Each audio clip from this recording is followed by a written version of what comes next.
continue to delve into the mysteries that are hidden in plain sight until and unless we no longer need to see by the light of existence, or in other words, to see by the light of our sensory awareness. There are stories from different persuasions that contain similar characters but differ in their content of the symbols and the archetypes, but they nevertheless contain a mystery hidden in plain sight. So there's another of these stories.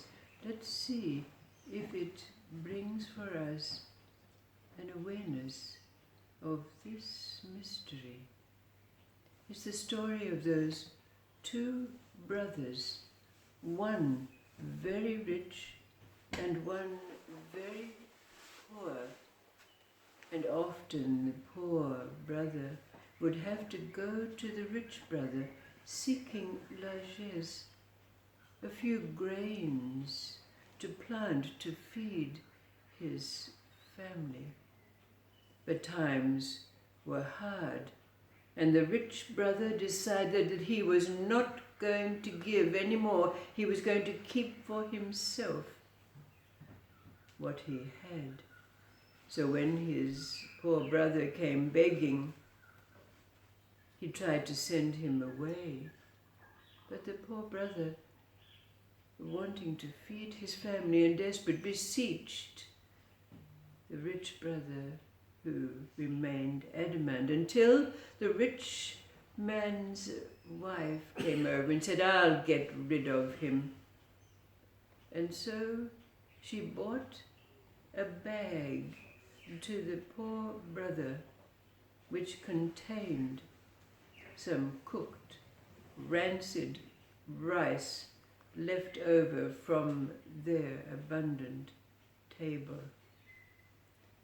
So when the poor brother got home and he found that what he'd been given was this grain already almost rotten. But although he was a simple man and knew that cooked grain would not grow, he nevertheless had a faith, we might call it. So he carefully tilled the ground and planted the cooked rancid rice. Now the rains came, and finally the poor man went out to view his field, and sure enough, none of the cooked rice had grown, but there was in the field a lone plant, tall, but one that was unknown.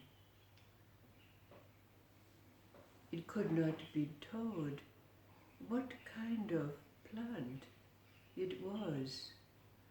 But nevertheless, the poor brother decided that he would reap this plant. So he pulled it from the ground. But just as he did, a huge eagle came flying down and grabbed the plant, trying to take it from the poor man's hand. But the poor man had a firm grip on its roots. So when the eagle flew aloft, the poor man, holding tight to the unknown plant was carried aloft. It seemed that the eagle went a great distance, but finally it landed on a mountain top. And to the poor man's very great surprise, there, all around him, on the top of this mountain, it was strewn with precious gems of all kinds. Now the eagle spoke to the poor man and said, "You may gather whatever of these jewels you wish, but remember, we must leave before the sun sets, because it will bring a great fire which will consume all." Now, the poor man was not a greedy man, but he went around and chose amongst the gems that were strewn there several that appeared to be of great value. He placed them in his pockets and returned to the eagle, who indicated that he should now ride on his back. And so it was that the great eagle flew down and placed the poor man in front of his front door. Now, of course, after this, the poor man was no longer poor.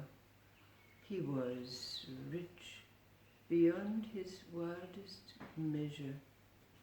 But he was also a good man and shared his wealth with those who were needy in his community. Of course, this came to the ears of his rich brother, who came to him and demanded to know from where he obtained his newfound wealth. The poor brother related the story from beginning to end, how the rancid rice had been planted, and from them grew an unknown plant, tall, strong,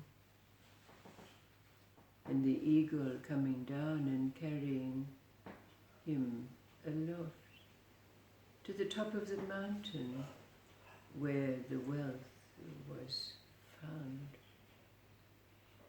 Immediately the rich brother went home and took the rancid rice left over from their meals and planted his field as his brother had done. He waited, and sure enough, out of that field grew that one lone plant. And as his brother did, pulling the plant from the ground, the eagle came and carried him aloft to the top of the mountain. The eagle, of course, warned the rich brother, "We must leave before the sun sets and fire consumes all." But the rich brother was greedy, and he filled his pockets and his cloak and his socks and all that he could find with as much wealth as he could gather.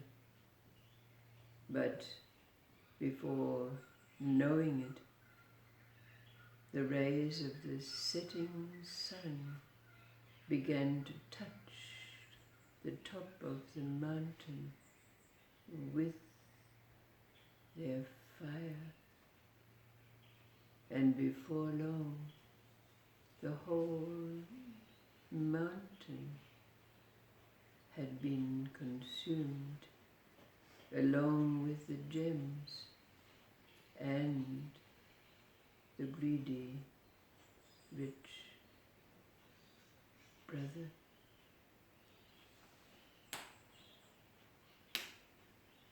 Characters, symbols, archetypes, stories that have similarities but differ,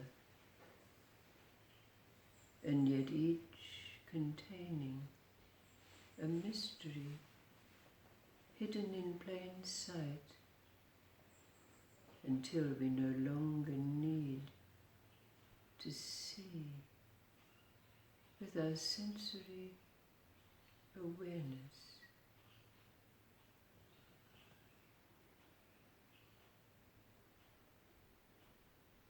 We can ask, what is this mystery? But more importantly, for us to recognize, where are we? What is this place when we no longer need to look at body language, to listen behind the words that are spoken, to feel the vibrations behind the facades?